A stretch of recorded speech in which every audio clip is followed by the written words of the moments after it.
because I came with notes. One thing that this book did to me was punch me in the face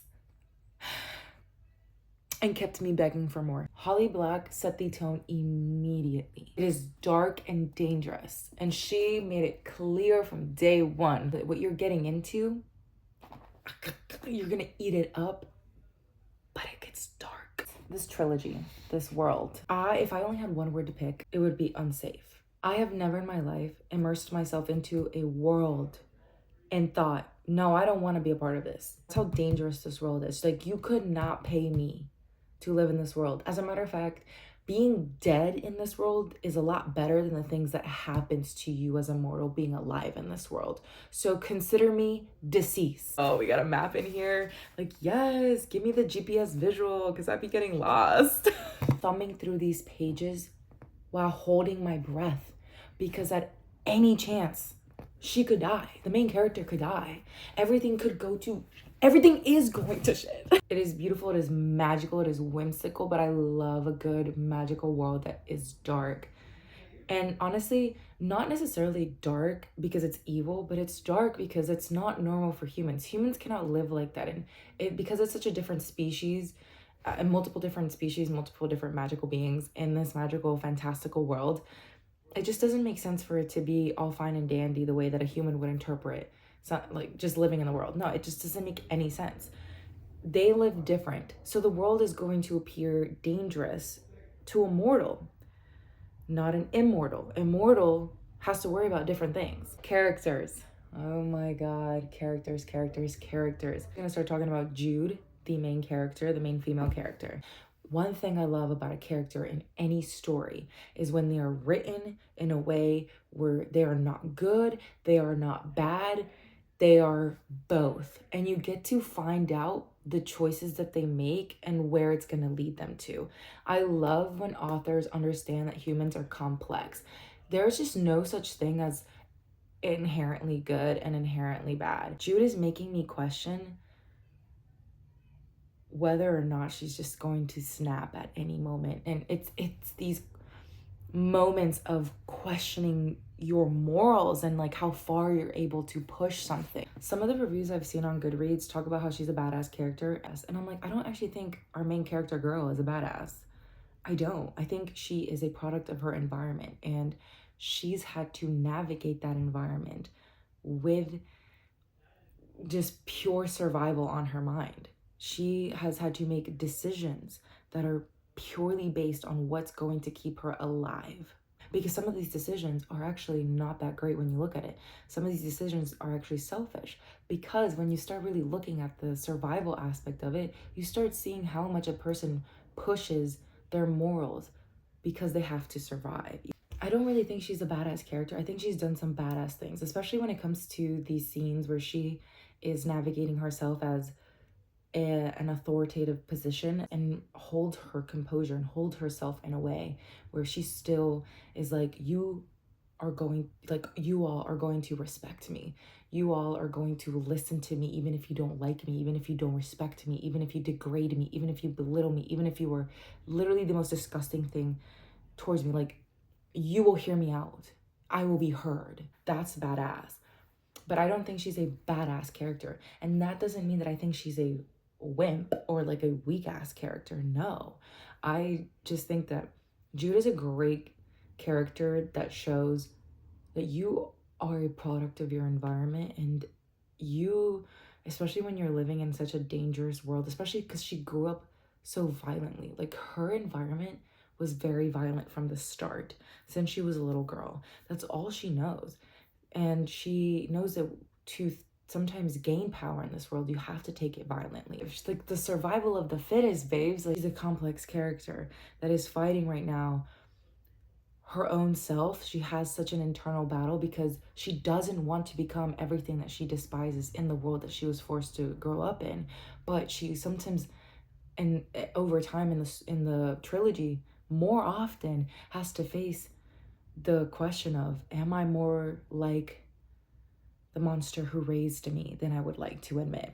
I like a story that makes you have to think like, okay, in this world, what is considered good and what is considered bad? And does that conflict with how humans are raised into thinking what is good and what is bad. Her intention is good, but her execution isn't always great. Cardan. Okay, the reason I picked up this book is because Book Talk really influenced me by saying that if you saw Thor and Loki on the screen for the first time ever and you said, nope, not Thor, but Loki, then this book is for you. Cardan is my little Loki, my little evil, not even evil, but just like mischievous. Cardan's a very sad, immortal. You just feel for him as you get to know him because he really has suffered a lot. You just start really seeing the world from an immortal's eyes, and you start realizing that even immortals in that world don't actually have it great as how it is perceived through the lens of the mortal girl, which is Jude. The relationships in this book is that it has a slow burn enemies to lovers, but I would honestly consider this real enemies to lovers, and here's why. Both hate each other to a point where they are so obsessed with each other because they hate each other. But it's not like the whole, oh, I don't want to like her, I don't want to like him. It's the whole thing of like, I hate this person, get off on the idea of having power over them, including intimate ways. That's kind of where it heads into, and it's really weird. Basically, just grab Jude and Cardan. Cardan for Jude represents everything she wants. Cardan is power, because to her, power equals protection. You got to think, Jude grew up in a world where it is very clear that mortals do not survive. And if you're a mortal in this world, you are enslaved and abused, and she kept it light, but I wouldn't be surprised if very horrific, unspeakable things happen to humans. Jude is very well aware that she has like nothing going for her, and at any point she can just like, it's over for her.